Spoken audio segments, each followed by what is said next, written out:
16 अप्रैल 2023 गुजरात के राजकोट जिले का छोटा सा गांव विंचिया। सुबह सुबह पुलिस स्टेशन में टेलीफोन की घंटी बजती है।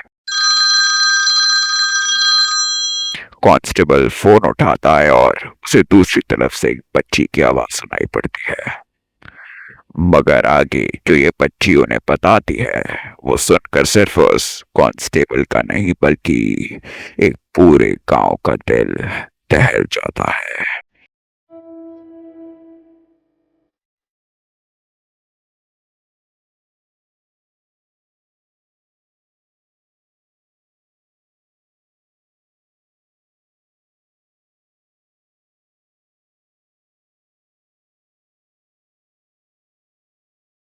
तारीख थी 15 अप्रैल 2023। 38 वर्षीय हेमो मकवाना और उनकी 35 वर्षीय धर्मपत्नी हंसाबेन मकवाना अपने भाई के घर की चौखट पर खड़े थे। उनके साथ उनके दोनों बच्चे, जिनकी मानो आज खुशी की कोई सीमा ही नहीं हो। दरअसल आज दोनों भाई बहन अपने कजन्स के साथ रात गुजारने वाले थे, जिसके लिए वो दोनों बहुत एक्साइटेड थे। हेमो और हंसा अपने बच्चों को वही यूजुअल सलाह दे रहे थे कि बड़ों की बातें सुनना, ज्यादा शैतानी मत करना, वगैरह वगैरह। बच्चों के मामा ने दरवाजा खोला और उनके दरवाजा खोलते ही दोनों बच्चे फौरन घर के अंदर भाग गए। उनके मामा ने हंसते हुए हेमो और हंसा को आश्वासन दिया कि घबराओ मत, दोनों आराम से रहेंगे। वहां से विदा लेकर हेमो और हंसा फिर अपने गांव विछया की ओर बढ़ने लगते हैं।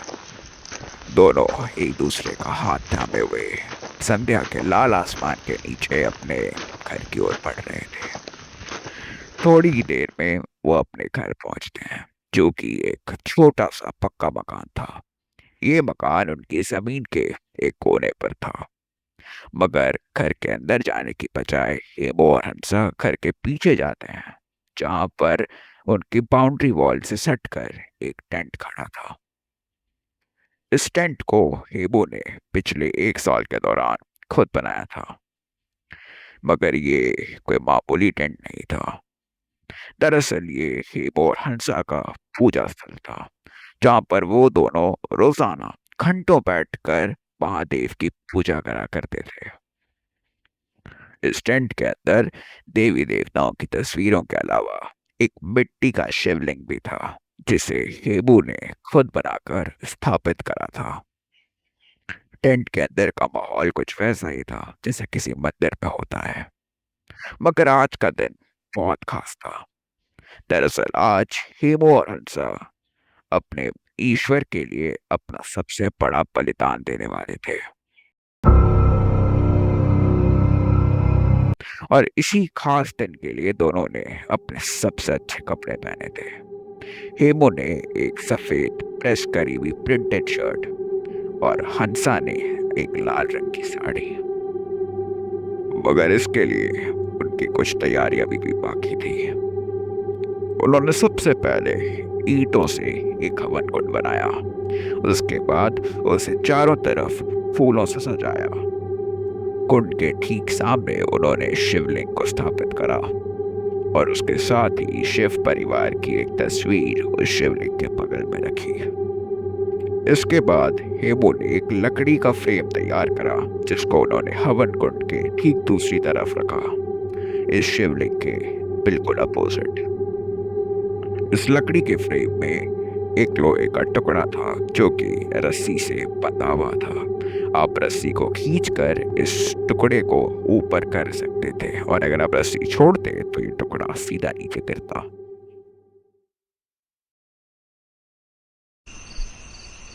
सूरज अब ढल चुका था। रात का अंधेरा उस शांत गांव के ऊपर एक चादर के समान बिछ चुका था। हेमो और हंसा की तैयारी भी पूरी हो गई थी। बस एक छोटा सा काम बचा था।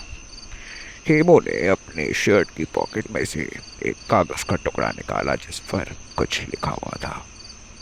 इसके बाद हेमो और हंसा दोनों ने अपने अंगूठे पर इंक लगाया और उसका छाप उस कागज पर छोड़ दिया।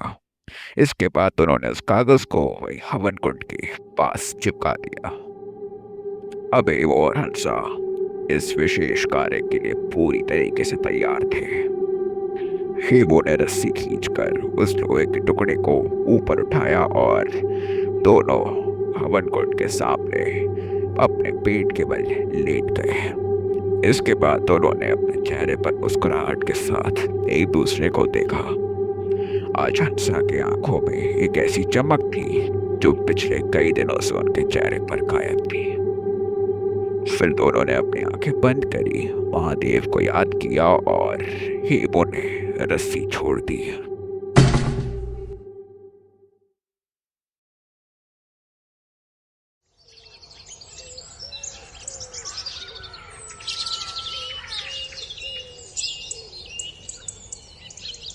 सुबह जब दोनों बच्चे लौटते हैं तो उन्हें घर पर कोई नहीं मिलता।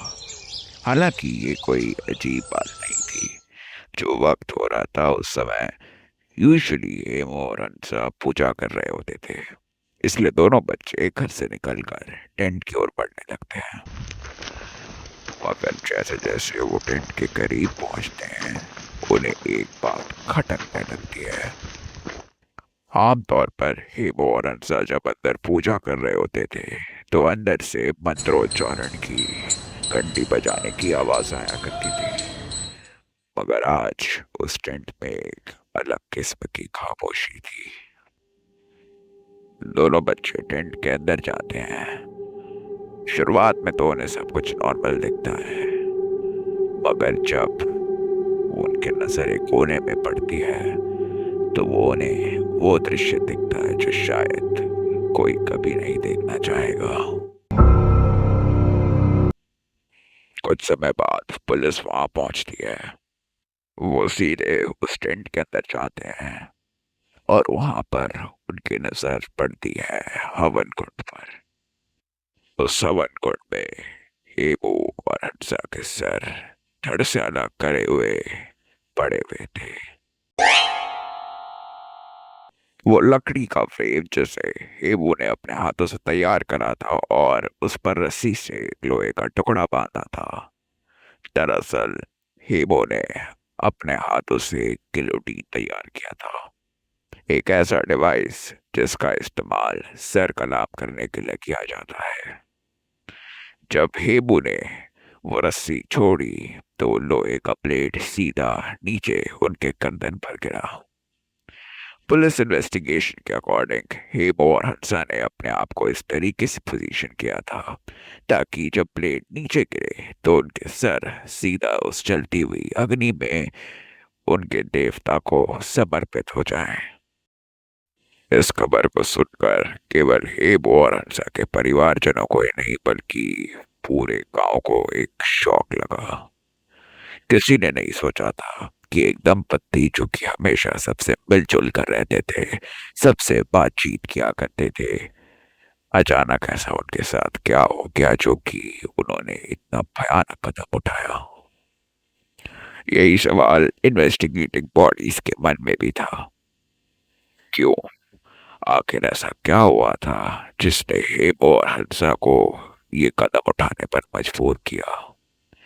अब आमतौर पर जब भी ऐसे केसेस देखने को मिलते हैं जहाँ पर लोग खुद का बलिदान देते हैं या खुद की जान अपने हाथों ले लेते हैं, यहाँ पर कुछ कॉमन रीजंस देखने को मिलते हैं।